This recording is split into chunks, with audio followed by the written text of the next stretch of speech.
How long will Trump's poll surge last? The 2020 race, publicly at least, has largely halted as the country battles the coronavirus pandemic. Former Vice President Joe Biden and Vermont Senator Bernie Sanders are off the campaign trail, as is President Donald Trump, although his daily coronavirus task force briefings have begun to resemble campaign events. Given the state of the race, I've shrunk the usual 5 storylines to watch down to just 3 and provided a bit more context and, I hope, value in each one. Stay safe. Stay home.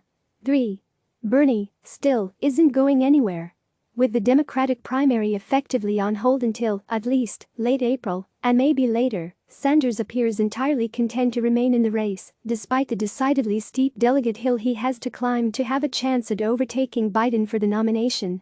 Which isn't an insignificant thing, or one without potential consequences. Why? Because Biden needs to unite the party, especially liberals, who wanted Sanders or Massachusetts Senator Elizabeth Warren, and who definitely didn't want Biden. The longer Sanders stays in the race, and given his fundraising ability, there's no pressing reason for him to get out, the harder that task becomes for Biden, and the quicker he needs to do it before the general election. Biden, wary of alienating Sanders supporters, has been giving the Vermont Democratic Socialist plenty of space. Here's Biden on Sanders from Meet the Press earlier today. Bernie Sanders has poured his heart and soul into this campaign. He has moved the ball along on a number of issues that relate to what government's responsibilities are. I think it's up to Bernie to make the judgment whether or not he should stay in the race or not stay in the race. I think he's had a real impact. He's brought a lot of people into the process that weren't in it before. And so I think it's a tough decision for Bernie to make. Nice, right? For now. If Sanders stays in through the end of the primary process, which is now being pushed back due to postponements of votes because of coronavirus, my guess is the Biden team gets a lot less cordial. 2. Biden takes the coronavirus fight to Trump.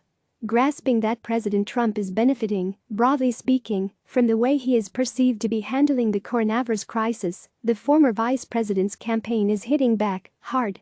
In a new web video, Trump is shown at a coronavirus task force briefing last week, making clear that he told Vice President Mike Pence not to call Democratic governors in Washington and Michigan because they weren't sufficiently thankful for what the administration has done for them. Trump's words are harshly juxtaposed with the number of sick and dead in each state. His failure will cost lives appears on the screen at the end of the minute-long ad. Even as Biden's campaign is going after Trump, the candidate is also seeking to contrast his empathy with the president's seeming lack of it. In a town hall on CNN late last week, the former vice president choked up while consoling people who have lost loved ones to coronavirus. Here's what he said. "My message is, God loves you. You know, I've lost a couple of children. I've lost a wife. And it is incredibly difficult to go through. And it's harder to go through when you haven't had an opportunity to be with the person while they're dying. My mom, my dad, I was able to be with them and lie in bed with them as they took their last breath. My son, I was able to do that. My deceased wife, I was not able to do that. I was not able to be there. And it makes a gigantic difference for people." The Biden team has to hope this dual-pronged attack, hitting Trump on his callousness and selfishness while highlighting Biden's own personal struggles and the lessons he took from them, will blunt the momentum the president has gained during the coronavirus pandemic. Given that no one really knows how long this quarantining and social distancing will last, Biden and his team are doing their best to ensure he's still in the game when things return to some semblance of normal. Or if they do. 1. The Trump poll surge. There's no question that President Trump is in the midst of his best polling moment in the entirety of his time in office right now. A Washington Post ABC poll released over the weekend showed Trump at 49% approval to 47% disapproval, the first time in that poll that those approving of his performance in office outstripped those disapproving. Other surveys by Gallup, Fox News and Monmouth University all confirm the Post's findings. Trump at or near historic highs for job approval. The surge in Trump's numbers, which had been essentially immovable for much of his presidency, is due, almost certainly, to generally positive reviews of his handling of the ongoing coronavirus pandemic, coupled with a sort of rally around the flag mentality that often courses through the country in moments of national crisis. The real question is not whether Trump's numbers are in a better place than they were 3 months ago, they quite clearly are, but rather how long will this rise last?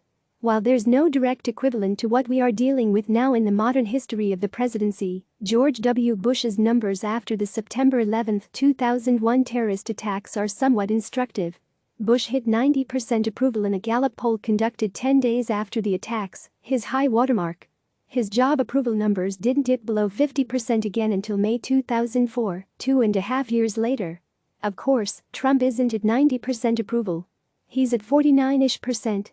But the election is also not 3+ years off as it was when Bush hit his high. It's just over 200 days away. Click subscribe to receive the latest news.